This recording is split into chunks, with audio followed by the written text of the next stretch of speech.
Episodio 8. Vamos a ver cómo renderizar. Un episodio rápido sobre renderizado porque luego más adelante iremos viendo más cosas, más en profundidad. Pero para que cuando ya tengamos algo editado, terminado, pues sepamos cómo renderizarlo. Y por qué es útil hacerlo, no solo para cuando terminamos el proyecto, sino para otras ocasiones. Así que, bueno, ya tenemos todo terminado, los 10 segundos de secuencia, bueno, aunque no está terminado, pero imaginemos que lo tenemos terminado. Entonces ahora tendremos que renderizarlo. ¿Qué es renderizar? Pues renderizar es el proceso de creación de un archivo en vídeo final para poder previsualizar en otros dispositivos o para poder subir a la red o donde sea o para utilizar en otros proyectos. Entonces vamos a ver cómo se hace. Fijaos que tenemos aquí esta barra de trabajo. Fijaos, si pongo aquí el cursor pone inicio de entorno de trabajo. Entonces aquí inicia el entorno de trabajo y aquí termina. Esto quiere decir dónde va a empezar a renderizar, dónde va a acabar a renderizar o dónde se va a empezar a previsualizar cuando damos al espacio o dónde va a terminar. Entonces podemos pinchar y arrastrar esta barra o atajos, como siempre lo más cómodo, darle a la B para la entrada y a la N para salida. B y N, súper cómodo. Entonces yo quiero desde el principio B y hasta aquí N. Entonces ya tengo el espacio de trabajo seleccionado.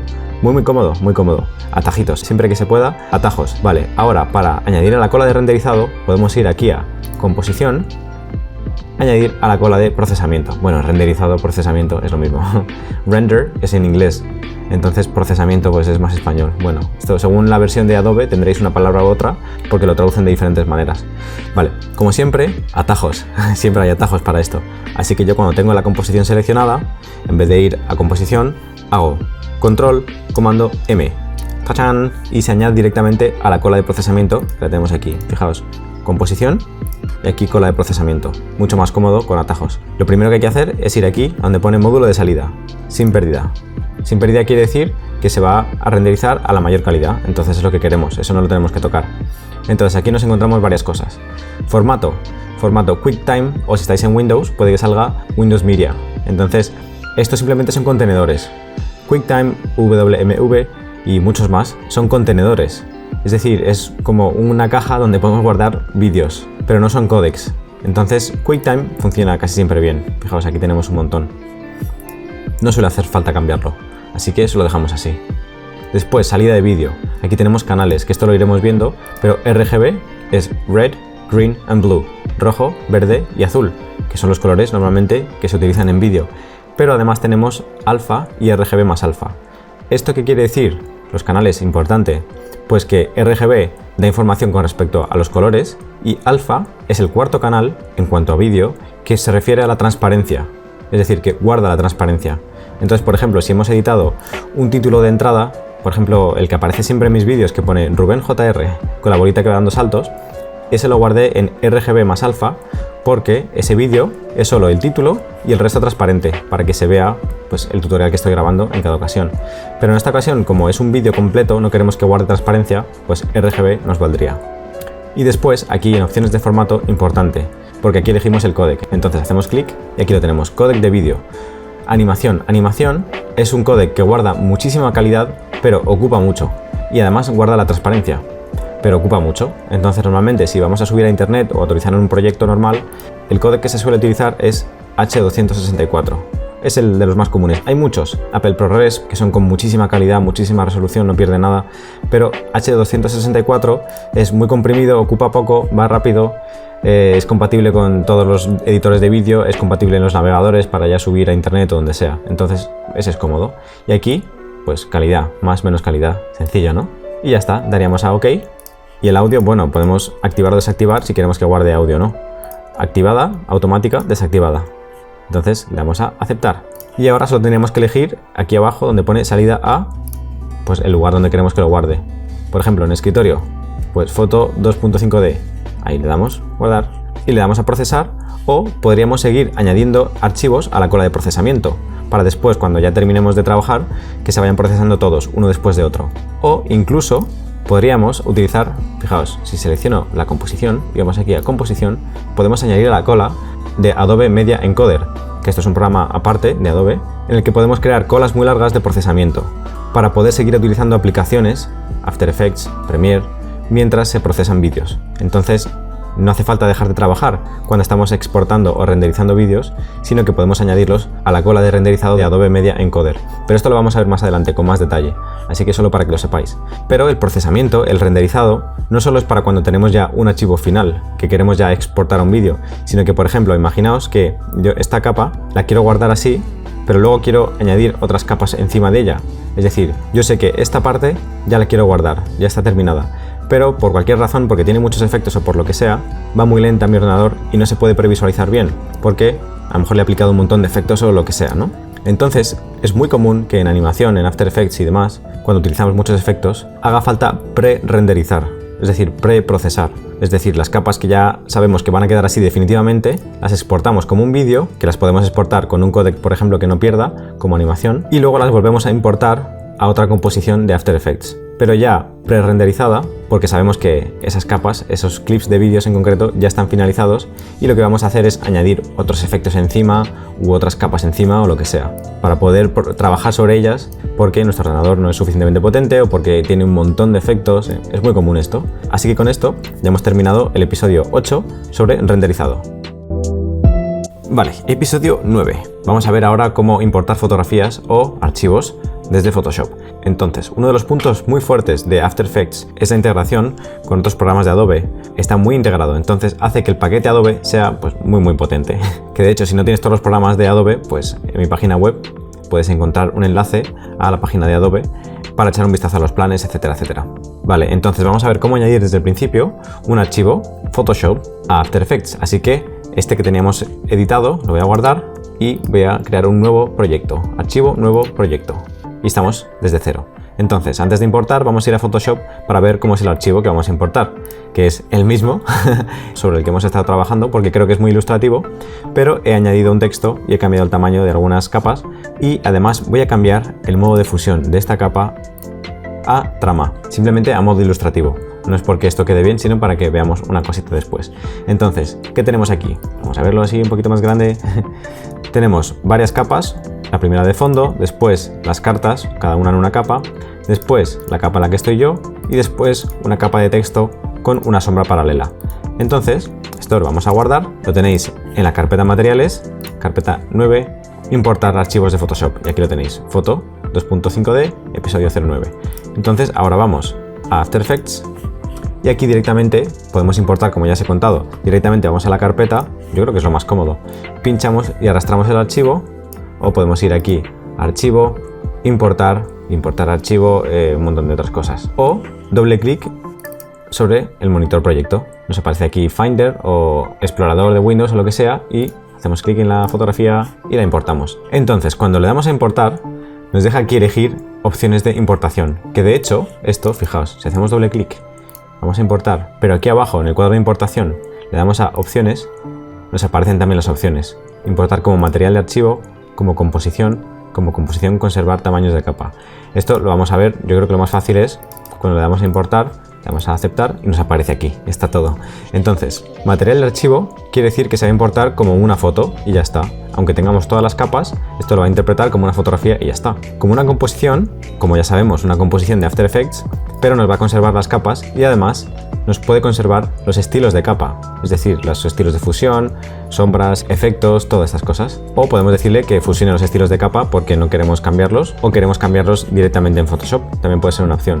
Pero le vamos a dar estilos de capa editables para que sea más ilustrativo. Le vamos a dar a aceptar y entonces fijaos, se nos importa aquí directamente una carpeta con todas las capas y además la composición directamente ya, podemos hacer doble clic y nos aparecen aquí las capas. ¿Qué ha pasado? Lo mismo que antes, que el espacio de color ha cambiado, así que, como os he contado en el otro episodio, hacemos clic aquí donde pone 8 bpc, que es bits por canal, la profundidad de color, y decimos espacio de color sRGB. Vamos a aceptar y tenemos el espacio de color original. Fijaos, ¿os acordáis cómo dar al zoom? A la rueda del ratón o teniendo el monitor con posición seleccionado, coma para alejar, punto. O podemos dar aquí y cambiamos el porcentaje de zoom que queremos o le damos a ajustar. Vale, entonces ahora fijaos que tenemos aquí todas las capas tal cual las teníamos en Photoshop.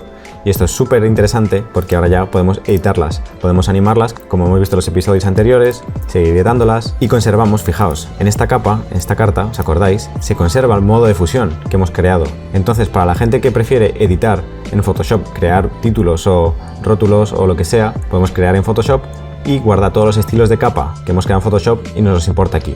Pero hay una cosa diferente. ¿Qué ocurre? Fijaos, la capa Rummenwow, que era un texto en Photoshop, ¿os acordáis? Aquí es un texto, que podemos cambiar el texto, tamaño, lo que sea. Y que es vectorial, porque los textos son vectoriales. ¿Qué quiere decir vectorial? Que no es una imagen rasterizada. Es decir, que vectorial quiere decir que las líneas son vectores. Entonces podemos aumentarlas de tamaño todo lo que queramos, que no va a perder calidad. Entonces, aquí, como no está así, lo que tenemos que hacer es, seleccionando la capa de texto, vamos aquí a capa y vamos aquí abajo donde pone convertir a texto editable. Clic. Entonces, fijaos, ahora ya tenemos aquí la capa como texto y podemos modificarla y podemos aumentarla de tamaño. Fijaos, escala. Aunque está a 156,1% de tamaño, podemos aumentarla y vemos que no pierde calidad. Es decir, como es vector, es un texto, es vectorial, no perdemos calidad, no se pixela y podemos trabajar sobre ella muy cómodamente. Así que, de esta manera, muy sencilla, podemos integrar archivos de Photoshop con After Effects y seguir trabajando sobre ellos y animarlos, editarlos, lo que queramos. Muy potente. Así que, episodio 9, importar archivos de Photoshop en After Effects, se acabó. Episodio 10, precomponer. Aquí estamos. Ya os he contado un poquito en el otro episodio de composiciones lo que significa precomponer, porque es un concepto muy útil y con el proyecto de Motion Graphics que os he enseñado, pues ahí se entiende bastante por qué querríamos usar una precomposición. Pero aquí lo voy a explicar un poquito más en detalle y además cómo hacerlo, para que ya lo tengamos en mente en los siguientes episodios, que vamos a tener que utilizarlo sí o sí. Entonces, para este episodio también tenéis ejercicio, es episodio 10, que es el mismo que el anterior, pero además he añadido pues un marco y esto como a modo de logo. Es simplemente un ejemplo muy sencillito de por qué necesitaríamos una precomposición. Entonces imaginamos que lo que yo tengo ahora de fondo es como una intro a un vídeo o un vídeo en sí, lo que sea, y yo tengo un logo que en este caso lo he hecho con dos capas, es muy sencillito, simplemente mi nombre y un marco, pero a lo mejor tenemos un logo más complejo que tiene muchas capas, tiene formas, tiene colores, entonces a lo mejor ese logo tiene 5 o 6 capas. Entonces cuando queremos tratar un conjunto de capas, desde 2 hasta todas las que queramos, como un objeto único, es decir, porque a ese logo o lo que sea, ese conjunto de capas, queremos cambiarlo entero de tamaño, queremos aplicarlo un desenfoque, queremos animarlo o lo que sea, entonces aquí es cuando viene de manera muy útil el concepto de precomponer, que es simplemente crear una composición dentro de otra composición. Esto lo entenderán muy fácilmente los que vengan de Premiere, porque es casi lo mismo que el concepto de nest, de anidar, y muy parecido a Photoshop, a cuando metemos un montón de capas dentro de una carpeta para poder aplicar a esa carpeta pues efectos o lo que sea. Bueno, ese es el concepto, pero fijaos, es tan sencillo como seleccionar las capas, que para ello pues seleccionamos una, comando, clic en la siguiente, o si son muchas, por ejemplo, hacemos clic en la primera, shift, clic en la última, se seleccionan todas, pero aquí como son dos, pues con comando vale. Y ahora, así de sencillo como botón derecho, precomponer, aquí está, ya está. Y aquí le llamamos como queramos, pues a lo mejor luego todo profesional. Y aquí lo que queremos normalmente es transferir todos los atributos a la nueva composición, es decir, que todas las características de estas capas se transfieran a esa nueva composición. Vamos a aceptar, plonk, y aparece aquí, fijaos, en vez de las dos capas que teníamos, logo top profesional.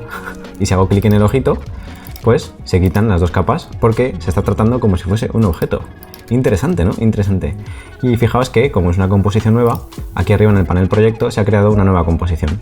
Una nueva precomposición, pero es como si fuese una composición. Y que si queremos incluso, pues podemos crear una carpeta que se llame precomposiciones y la metemos ahí, porque nos gusta tenerlo así ordenadito.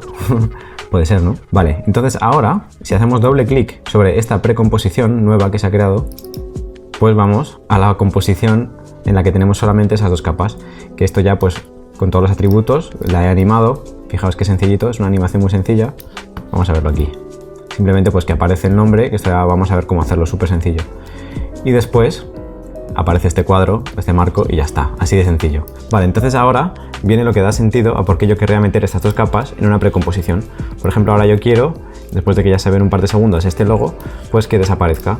Así que, por ejemplo, le puedo aplicar un súper desenfoque y opacidad, algo muy sencillo. Entonces, ¿os acordáis? Vamos aquí a efectos y ponemos desenfoque gaussiano. Pinchamos y arrastramos sobre la precomposición. Y entonces ahora animamos, vamos aquí arriba donde pone controles de efectos, nos aparece el desenfoque gaussiano y, ¿os acordáis? Para animar, que es muy sencillito, aunque lo vamos a ir viendo poquito a poco, damos al relojito de desenfoque, decimos que aquí esté en 0 pero que un poquito después, como por aquí más o menos un segundo y pico después, pues esté en cuanto. Así me gusta. Eso es, muy sencillito, ¿no? Ya hemos aplicado ese efecto de desenfoque a las dos capas, pero a través de la precomposición, muy sencillo. Y además que a partir de aquí le damos a la T para la opacidad y que desaparezca. De aquí a aquí que desaparezca. Esto lo vamos a ir viendo poquito a poco, ya veréis. Entonces ya tenemos, fijaos, y ya está. Entonces esto es simplemente para entender por qué tendría sentido usar las precomposiciones cuando tenemos un montón de capas, varias capas que queremos que funcionen como un solo objeto. Y también, como os comentaba en el episodio de composición, para cuando tenemos infinidad de capas y tenemos que tenerlo todo bien organizado, pues según conjuntos de objetos similares o que vayan a funcionar iguales o juntos o lo que sea, pues los agrupamos en precomposiciones, como que los anidamos para poder trabajar sobre ellos muy fácilmente y además para tener aquí un poquito todo ordenado. Así que episodio 10, precomposiciones, se acabó. Vale, episodio 11. Es algo muy sencillo, pero muy útil. Entonces, imaginaos que voy a crear un proyecto nuevo, entonces voy a meter un archivo, ya sabemos cómo importar. Podemos ir a la carpeta donde tenemos todo y arrastrar directamente aquí, o archivo importar, o doble clic sobre el monitor proyecto. Entonces en el escritorio tengo un vídeo, que es este, del tutorial de fotografía con móvil, un plano chulo que hice. Entonces, fijaos que aquí arriba tenemos los datos de este clip. Vamos a hacer un poquito más grande, aquí, tutorial fotografía con móvil MTS, pues es 1920 x 1080, es decir, Full HD, de 59,94 fotogramas por segundo, etc. Vale, entonces imaginaos que yo sé que este archivo, este vídeo, lo quiero utilizar a cámara lenta. Lo he grabado a 60 fotogramas por segundo, pero lo quiero utilizar a 30. Entonces, para empezar directamente ya con una composición con esas características en Full HD pero con 30 fotogramas por segundo, lo que voy a hacer es interpretar este vídeo como que está grabado a 30 y ya se va a ver directamente a 30 en vez de a 60 fotogramas por segundo. Entonces, cuando yo arrastre aquí este vídeo, pues la composición, como ya os he comentado, se va a crear con respecto a esos ajustes. Entonces va a ser una composición de 30 fotogramas por segundo y este vídeo ya de entrada se va a ver a cámara lenta y es mucho más cómodo, ya veréis. Es muy sencillo, simplemente botón derecho y aquí fijaos donde pone interpretar material de archivo y vamos a principal. Y entonces, antes de meter este archivo en una composición, podemos interpretarlo. Aunque en general After Effects ya interpreta todo el material que utilicemos automáticamente y el 98 o 99% del tiempo lo hace correctamente, muchas veces, como os digo, pues queremos interpretarlo de otra manera por alguna cuestión. Por ejemplo, velocidad de fotogramas, pues usar velocidad de fotogramas del archivo, esa es la que está seleccionada, o ajustar la velocidad de fotogramas a una que queramos. Pues por ejemplo, la mitad de 59,94 es 29,97 y entonces me dice, aviso, tal vez no se sincronice el audio. Claro, porque se va a ver a cámara lenta, es normal, ¿no? Y tenemos más opciones para interpretar. Por ejemplo, entrelazado, por ejemplo 1080i, que yo no lo aconsejo, pero bueno, a veces algunas cámaras solo graban en eso, 1080i, pues aquí podemos decir si queremos que lea primero el campo superior, el campo inferior o desactivado. Desactivado porque hemos grabado en progresivo. Progresivo, bueno, es que esto nos vamos un poquito del tema, pero esto directamente, todas las líneas de píxeles horizontales en un vídeo pueden grabarse enteras, es decir, todas las líneas en cada fotograma, eso es progresivo, o la mitad en un fotograma y la otra mitad en el siguiente fotograma y la otra mitad en el siguiente fotograma. Por eso hay veces que cuando grabamos en entrelazado y el vídeo se mueve muy rápido, se ven como unas líneas horizontales, que eso queda raro, ¿no? Pues eso es porque se ha grabado en entrelazado, 1080i, por ejemplo. 1080p es progresivo. Progresivo quiere decir todas las líneas horizontales de píxeles a la vez en cada fotograma. Por tanto, aquí en este campo lo dejamos en desactivado. Y más cositas se pueden cambiar. Le damos a aceptar y entonces ahora tenemos aquí este archivo, vídeo, lo toma como si fuese grabado a 29,97 fotogramas, por tanto va a durar el doble de tiempo. Y ahora simplemente pinchamos y arrastramos aquí al icono de nueva composición y se crea una composición, pero con estos ajustes. Vamos aquí a ajustes de composición y aquí lo tenemos, se ha creado una composición con los ajustes exactos de esta interpretación del vídeo. Vamos a aceptar y entonces ahora pues se ve esto. Pues el vídeo a cámara lenta. Este es un clip de un tutorial muy chulo que estoy preparando de fotografía con móvil. Así que, interpretación de material se terminó. Episodio 12, tipos de capas y organización de capas. Porque es un punto muy importante. Aunque en otros programas no es tan importante la organización, en After Effects es muy común acabar con decenas de capas, aquí 50, 60 capas. Entonces, el tema de la organización, simplemente aunque sea visual, es muy importante porque nos ahorra muchísimo tiempo y muchísima energía mental. Porque cuando todo es caótico, es muy difícil encontrar una capa en concreto en la que tenemos que realizar un cambio porque hay un error o lo que sea, o porque de repente tenemos que cambiar la duración de algo. Es súper importante la organización en After Effects. Por eso las precomposiciones son tan importantes y por eso ahora vamos a ver cómo organizarnos con las capas y también los tipos de capas. Vale, entonces, primordialmente tenemos dos tipos grandes de capas. Podríamos llamarles las internas y las externas. Externa quiere decir que en realidad esta capa en concreto es una referencia a un archivo externo fuera de After Effects. Por ejemplo, esto que exportamos de la fotografía en 2.5D, ¿os acordáis? Es un archivo de Photoshop. Por tanto, son capas externas de After Effects en un archivo PSD de Photoshop. Por tanto, esto no se duplica, esto simplemente es una referencia a ese archivo y por tanto, si vamos aquí a revelar origen de capas en el proyecto, vamos aquí, es decir, en el monitor proyecto, cuando lo importamos aquí tenemos esta capa y además, si hacemos botón derecho, podemos decirle mostrar en Finder. Entonces nos lleva al ordenador, en la carpeta del ordenador, donde tenemos ese archivo. Si tenemos Windows, pues será mostrar en Explorador. De manera muy fácil pues podemos realizar cambios en ese archivo original o lo que sea. Esto es capa externa. Pero por ejemplo, si yo quiero crear un sólido, por ejemplo, botón derecho, nuevo, sólido, aceptar. Por ejemplo, imaginaos que quiero crear como una especie como de fundido, de todo gris a 0. Es decir, como una especie de fundido de todo gris a que se vea. Este sólido es otro tipo de capa. Esta no está fuera de After Effects, no es externa. De hecho, si hago clic en el botón derecho, puedo ir aquí, revelar origen de capas en el proyecto y se ha creado aquí una carpeta con objetos sólidos. Esto está dentro de After Effects, pero si doy botón derecho, fijaos que aquí no me deja mostrar en Finder porque no es externo. Y después, otro tipo de objetos son, por ejemplo, las formas. Esta que creamos en el otro episodio, que era el marco, no refiere a ningún objeto ni dentro ni fuera, sino que es simplemente una forma. De hecho, si doy botón derecho, fijaos, no me deja revelar origen de capas en proyecto y por tanto tampoco en Finder. Bueno, esto es simplemente para hacernos una idea de los tipos de capas que podemos encontrar y cómo podemos modificarlas, etc. Vale, ahora fijaos que prácticamente todas son del mismo color, todo esto es del mismo color, entonces de manera visual es muy complicado ir rápidamente a una de ellas para realizar cambios o lo que sea. Entonces, bueno, para que lo sepamos, aunque yo no lo uso mucho, tenemos aquí en preferencias, en etiquetas, tenemos por defecto los colores que se aplican a cada tipo de capa. Fijaos, por ejemplo, para una composición es ocre, para vídeo es agua, para audio esto, ¿no? Y podemos cambiarlo. Hacemos clic, cambiamos y después incluso podemos decirle, no, es que el rojo, yo no quiero que sea ese rojo, quiero que sea otro. Bueno, esto para que lo sepamos, pero bueno, yo no lo suelo usar mucho. Pero lo que sí que se usa es asignar a cada capa en concreto un color o cada grupo de capas en concreto un color para visualmente organizarnos mucho mejor y entonces ir mucho más rápido cuando queremos encontrar capas. Por ejemplo, todas estas capas, ¿os acordáis que son las cartas? ¿Os acordáis, no?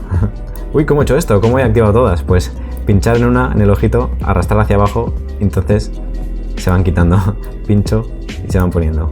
Pincho, se van quitando. Pincho, se van poniendo. Vale, entonces, por ejemplo, es que quiero que todas las cartas sean de un mismo color, todas las capas de cartas. Entonces, muy sencillo, selecciono todas y ahora, dando botón derecho sobre este cuadradito de color, botón derecho, elijo el color y, por ejemplo, digo azul. Entonces, ahora todas las cartas son de color azul y me hago una idea mucho más rápida de dónde están para poder modificarlas, etc. Y, por ejemplo, la capa de yo, pues a lo mejor la quiero poner de otro color, melocotón. Melocotón. Y la capa de fondo, pues la quiero poner ocre. Y la capa de logo, las capas de logo, las quiero poner agua. Entonces ahora fijaos que de una manera muy rápida lo tengo organizado como por colores y ahora puedo ir muy rápido a cada capa. Esto es muy importante, sobre todo cuando tenemos un montón de tipos de capas diferentes. Aquí en realidad no son tan diferentes los tipos de capas, así que no es tan complicado, haces una idea. Pero cuando tenemos un montón de tipos de capas de texto, de objetos, de imágenes, de vídeo, pues es muy cómodo tenerlo organizado así. Así que tips muy útiles que nos servirán en futuros episodios sobre tipos de capas y cómo organizarnos con las capas. Episodio 12 se acabó. Muy bien, episodio 13, botones y definidores en la línea de tiempo. Vamos a ver un poquito más intensamente, más en profundidad, los botones en la línea de tiempo, que son muy útiles. Lo vamos a ir viendo poquito a poco. Bueno, a la izquierda del todo tenemos, como ya hemos visto, pues el botoncito, el conmutador de activar la capa o desactivarla. Es decir, si queremos verla o no queremos verla. Por ejemplo, la capa de yo, pues el ojito, quitamos, ponemos, sencillo, ¿no? Después tenemos el botón de solo, que es este circulito redondo. Solo quiere decir que solo queremos ver esa capa. Pues por ejemplo, queremos trabajar solo sobre ella porque estamos animándola, no queremos ver el resto porque nos despista, entonces simplemente activamos ese botón y vemos solo esa capa. Sencillo, ¿no? Vale, el siguiente, muy útil también, es botón bloquear. Por ejemplo, el logo, con la capa Marco y Rumengo, ya los he animado, he hecho todo lo que quería, así que no quiero modificarlos. Y por si acaso los toco sin querer, sin darme cuenta, entonces los bloqueo. Plonk. Entonces ahora, aunque quiera, fijaos, no me deja. Yo intento modificarlos, o cuando estén por aquí, yo intento hacer algo, pero no puedo. Cambia otras capas, mueve otras capas. Después más cositas, nombres, etcétera. Vale, si no os aparecen estos botones, pues tenéis aquí abajo conmutar, definiciones, modos. Es decir, cambiar entre definidores, modos. Estos son modos, definidores. Modos, definidores. El siguiente botón que tenemos es el botón tímido. Si ponéis aquí el cursor, pone tímido, oculta la capa en la línea de tiempo. Por ejemplo, y esta capa que he puesto aquí arriba es simplemente una viñeta. Fijaos, un viñeteo. Lo he puesto para este episodio. Entonces, por ejemplo, este tipo de capas, que ya no voy a trabajar sobre ellas, a lo mejor no necesito que estén aquí, que sean visibles, sino que estén ocultas, que sigan funcionando, que sigan aplicándose, pero que estén ocultas porque a lo mejor, imaginaos que tengo 10 capas en cuanto a estilo, en cuanto a viñetas o alguna cuestión, que ya las he aplicado, no quiero volver a tocarlas, así que quiero que no estén aquí porque tengo cientos de capas y me despistan. Así que directamente, si yo activo este botoncito en esta misma capa, fijaos, es como que la nariz es como que se oculta debajo de esa línea. Entonces, yo cuando active aquí arriba, aquí, esto, plonk, las capas que estén con el botón tímido activado se ocultan. Y cuando vuelvo a darle aquí, las capas que están ocultas se muestran. Es decir, por ejemplo, yo todas estas capas las voy a ocultar para que sea muy claro. Y ahora doy aquí y se ocultan. Doy aquí y otra vez se activan. Entonces puedo dejar esta activada.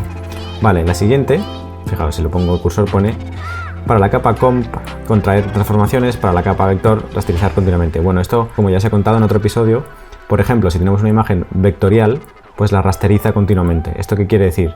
Pues que cuando tenemos una capa que es un vector, que no es un píxel, esto, bueno, es que nos metemos ya en otras cuestiones, pero hay imágenes o texto o logos que son vectores, son como líneas. Es decir, no están compuestas por píxeles, sino que son como formas. Entonces podemos darle al zoom muchas veces y no se va a ver pixelado, etcétera, porque no son píxeles. Entonces, por ejemplo, si damos mucho al zoom y es una capa vectorial, pues entonces se vería pixelado, se ve mal. Sin embargo, activando esta opción, pues hacemos que continuamente se rasterice, se convierta como a píxeles, entonces que lo veamos ya como la resolución completa. Por defecto no aparece activado porque requiere un poquito más de potencia del ordenador, entonces hay veces que conviene dejarlo desactivado para que no vaya lenta la previsualización. Pero bueno, simplemente eso. Después tenemos aquí calidad y muestras, pues que esto no se suele utilizar mucho, pero por ejemplo si tenemos una capa que tiene mucha resolución y está haciendo que vaya todo un poquito lento, pues simplemente lo hacemos así y se ve con menos resolución. ¿Os fijáis? En el propio logo que se ve con menos resolución, ¿no? Rumengo con más o menos resolución. Bueno, no se utiliza muchísimo. Después, por ejemplo, vamos a aplicar aquí desenfoque. Vamos a aplicar aquí un desenfoque gaussiano. Fijaos, en cuanto aplico un efecto a una capa, entonces aquí me aparece activado el botón efectos, para que yo si quiero, de una manera muy fácil, aplicarle aquí, desenfoque, sin tener que ir a controles de efecto aquí arriba, con este botoncito de efectos puedo hacer clic y activar o desactivar los efectos que tenga esa capa en concreto. Simplemente eso. Después, el siguiente es fusión de fotogramas, que esto en inglés es frame blending. Es, por ejemplo, si hemos cambiado la velocidad de reproducción de un vídeo, por ejemplo, este vídeo que os he contado antes, aquí mismo, no en la interpretación, como os he contado, sino aquí mismo dentro de la composición, pues lo quiero poner a cámara lenta, que ya veremos cómo se hace. Pues entonces tenemos varias opciones a la hora de cómo queremos que se fundan, cómo queremos que se fusionen los fotogramas de uno a otro. Esto es muy potente. Cada programa fusiona los fotogramas de uno a otro cuando modificamos la velocidad de una manera, y After Effects lo hace bastante bien. Tenemos aquí varias opciones. Y una vez las activamos, si damos aquí este botón, pues activamos en la previsualización esa combinación de fotogramas. Bueno, fusión de fotogramas, combinación de fotogramas, cada vez lo llaman de una manera, lo mismo.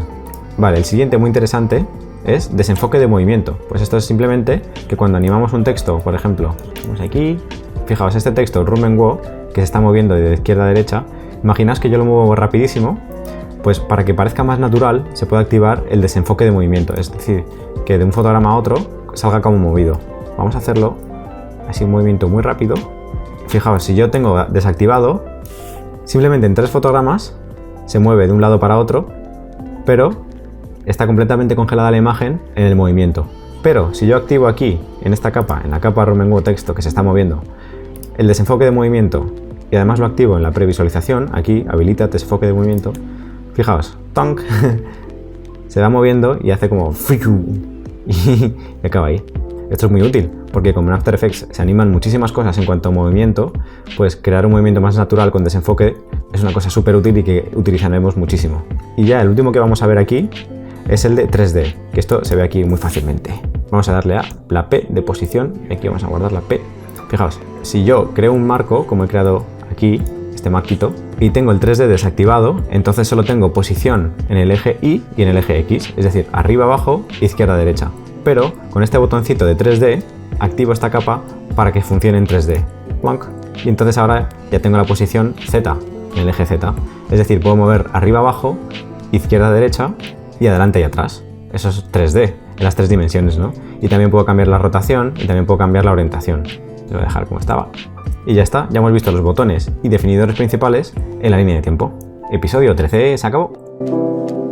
Muy bien, muy bien. Estamos aquí en el episodio 14, crear capas de texto. Vamos a ver que es muy sencillito y súper útil porque muchas veces crearemos títulos o rótulos animados o logos o similares. Entonces, saber utilizar el texto, súper importante. Entonces, voy a borrar esta capa de texto que yo ya tengo para que empecemos de nuevo. Plonk.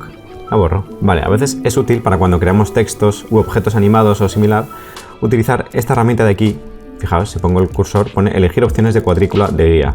Clic, márgenes seguros para título acción. Esto, aunque está un poco obsoleto, pero bueno, sirve para cuando se creaba vídeo para una emisora o para una cadena de televisión o para emitir en televisión u otros medios, simplemente como anécdota para saberlo, que el cuadrito de dentro servía para no poner texto fuera de este cuadro y el cuadrito de fuera servía para saber que no había que poner acción, es decir, objetos que se movieran fuera de este cuadro, porque como luego había recortes, a veces hacía zoom cuando se pasaba HD, etcétera, todas estas cosas. Pero ahora, bueno, nos puede servir simplemente para tener una idea de que hay que dejar un poquito un margen, porque siempre lo digo incluso en composición fotográfica, hay que dejar un margen para que respiren los objetos importantes y con peso con respecto a los bordes de la imagen. Entonces, siempre hay que dejar un poquito de margen. Y entonces estos marcos nos sirven para saber justo dónde está el centro, para centrar un objeto o lo que sea. Fijaos, este marco no está centrado, y aquí abajo también para centrar texto porque tenemos esta rayita justo en el centro. Yo lo utilizo para eso. Entonces, por ejemplo, el marco este, pues ahora sabemos que lo podemos poner aquí justo en el centro. Es útil.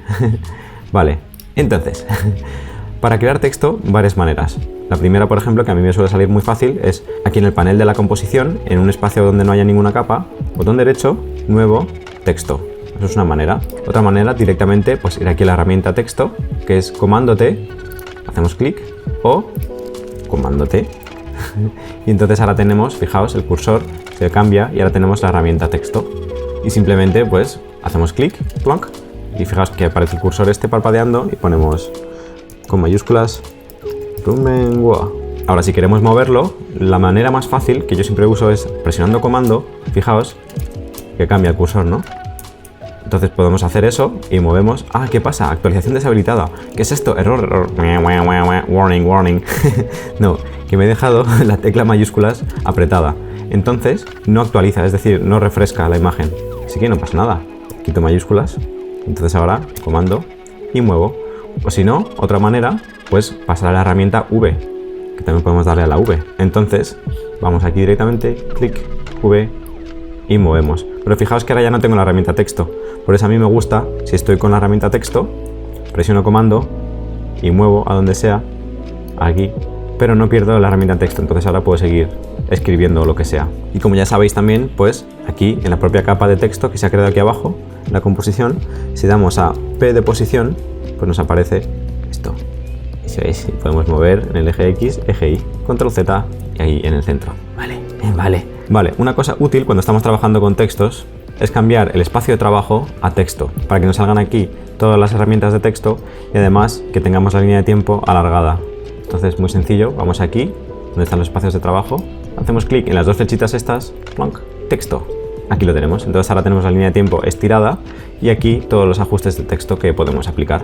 Vale, entonces, el color no me gusta, la letra no me gusta, todo esto. Entonces, muy sencillo, seleccionamos la capa de texto y teniendo el espacio de trabajo de texto, pues aquí tenemos todo. Por ejemplo, la letra Bueno, en realidad sí me gusta, pero podemos cambiar, pues, ligera, light, regular, negrita, todo esto, ¿no? Tamaño, pues directamente, cambiamos aquí tamaño. Ahí, fijaos, está creciendo con respecto a la esquina de abajo a la izquierda. ¿Esto por qué es? ¿Por qué está creciendo así? Pues si os acordáis, como ya os conté, aquí tenemos una cosa que se llama punto de anclaje. El punto de anclaje es el punto respecto al cual se van a aplicar todos los cambios que apliquemos a este texto o a esta capa. Entonces, en un texto, ¿cómo se cambia este punto? Pues, como os conté, con la herramienta Y, pinchamos en el punto y lo ponemos donde queramos, o, en este caso, al ser texto, se está poniendo el punto de anclaje en este lugar por la justificación de texto, que lo tenemos aquí en párrafo. Fijaos, está a la izquierda, entonces se pone ahí. Si le doy a centro, justificar en el centro, entonces el punto de anclaje se pone en el centro. Si doy a la derecha, pues se justifica a la derecha. Lo voy a poner en el centro y ahora con la herramienta V voy otra vez a poner en el centro. ¿Cómo hago para que haga ese snap del texto justo en el centro de la imagen? Pues presiono comando, entonces hace como un snap. En las esquinas, fijaos, aquí, en los lugares centrales, punk, punk, aquí hace snap, snap. Vale, entonces ahora voy a poner con la herramienta Y y quiero que ahí el punto de anclaje esté justo en el centro. Entonces ahora yo, si cambio el tamaño de la fuente, pues crece con respecto a ese punto central. Y ya está, es sencillo, yo creo. Entonces ahora vamos a cambiar el color simplemente haciendo clic en este cuadradito negro, en este caso negro. Vamos a cambiar el color del texto, le voy a poner blanco. Y luego pues podemos cambiar también el espacio entre caracteres. Aquí, esto de aquí lo podemos cambiar, podemos decir que sea más ancho, menos ancho, el espacio entre caracteres. Y después pues herramientas típicas de texto, que esto tampoco me voy a meter mucho en ello. Todas estas de aquí. Ajustar verticalmente, ajustar horizontalmente, todas estas herramientas, ¿no? También añadir trazos, todo esto. Una cosa que sí que es útil es, por ejemplo, si no sabemos qué fuente vamos a utilizar, porque yo sabía que voy a utilizar esta, Oswald, pero si no lo sabemos, entonces con la capa de texto seleccionada, hacemos doble clic en el nombre de la fuente y ahora con los cursores lo vamos cambiando hacia arriba o hacia abajo con los cursores, las flechas del teclado, y vamos cambiando los tipos de fuente para ir viéndolo mucho más fácilmente y saber si nos gusta o no nos gusta, porque a veces no sabemos cuál es el que queremos. Pero yo lo voy a dejar en Oswald y además en negrita, bold. También después que sepáis que en el panel carácter, estas rayitas de aquí nos ofrecen más opciones. Por ejemplo, todo en mayúsculas, versalita, superíndice, subíndice. También tenemos aquí opciones. Vale, y por ejemplo, ahora yo quiero poner aquí abajo una especie de subtítulo. Entonces, Rumengo, pero aquí como un subtítulo de mi eslogan o lo que sea parte del logo. Así que voy a crear otra capa de texto. Esto es muy sencillo. Podemos empezar de cero, como os he contado antes, con la herramienta texto y demás, pero si queremos la misma fuente y el mismo color y todo esto, lo más sencillo es duplicar esta capa. Así que, con esta capa seleccionada, la capa de texto, pues le damos simplemente en el teclado comando D, atajo muy útil en After Effects, comando de duplicar, que se utilizará mucho. Y entonces ahora con la herramienta V, mover, pinchamos sobre esta capa y muevo. Imaginaos que se me ha movido para acá. Digo, no, si es que yo la quería en el centro. Entonces no pasa nada. Esto en todos los programas de Adobe funciona igual. Presionamos Shift, plonk. Entonces solo nos deja mover en vertical u horizontal. Fijaos, no me deja mover en diagonal, para que esté justo alineado en vertical u horizontal. Entonces lo llevo aquí, pero ahora voy a cambiar el tamaño. Ups, qué pequeñito, qué pequeñito. Y ahora le voy a poner foto, barra vertical. ¿Cómo se pone barra vertical? Alt 1, Alt u opción 1. Foto, vídeo, feliz, sé feliz. He terminado, así que para mover, sin cambiar la herramienta texto, ¿os acordáis? Sin irnos de la herramienta texto, comando, y entonces me deja mover. Ajá, así. Ahí me gusta, ahí me gusta. Vale, y antes de terminar, un par de cositas, un par de atajos que van a ser muy útiles, que es el interletraje. En inglés, kerning, interletraje. Bueno, es una cosa un poquito que suena rara, pero es muy sencillo. Es el espacio entre letras y luego el interlineado espacio entre líneas. Súper sencillo, no tiene mucho misterio. Entonces simplemente, por ejemplo, si estamos aquí en esta palabra y queremos definir el espacio entre caracteres, el espacio entre letras, pues sencillo, vamos aquí, le pone definir espacio entre caracteres para los caracteres seleccionados. Y podemos darle estos valores que tiene aquí o uno manual, así, ¿no? Uno que nos guste. Pero si queremos ajustarlo entre letras en concreto, pues podemos seleccionar esas letras, lo cambiamos, o, fijaos, si yo pongo el cursor en una de las letras y presiono Alt y le doy a las flechas, fijaos, se cambia solo el espacio y además de una manera como muy atajo, muy cómodo. Bueno, sencillo, ¿no? Si de repente hemos hecho un lío porque tenemos esto, imaginaos así, y está como un poco extraño todo esto, pues no pasa nada. Seleccionamos la palabra y vamos aquí, fijaos, donde pone definir el espacio manual entre los caracteres y decimos medidas y volvemos a lo que teníamos antes, el original. Vale, por ejemplo, si tenemos esta frase y la tenemos en diferentes líneas, así, y queremos cambiar el espacio entre líneas, pues lo mismo. Con la capa seleccionada, vamos aquí a donde pone definir el interlineado. Está en auto, pues podemos ponerle lo que queramos, 12 píxeles o si es poquísimo, pues más, lo que queramos. Y lo mismo, si queremos cambiar el espacio entre línea y línea, pues con el Alt y arriba y abajo. En vez de izquierda a derecha, como cuando cambiamos el espacio entre caracteres, pues de arriba a abajo. Y fijaos que con la palabra entera, vídeo seleccionada, si presiono Alt u opción y doy a las flechas izquierda o derecha, pues cambia el espaciado entre caracteres. Arriba abajo, espacio entre líneas, izquierda derecha, espacio entre caracteres. Yo creo que es sencillo, ¿no? Vamos a deshacer todo esto. Pues entonces, ya está. Episodio 14 sobre cómo crear capas de texto y atajos de interletraje se acabó.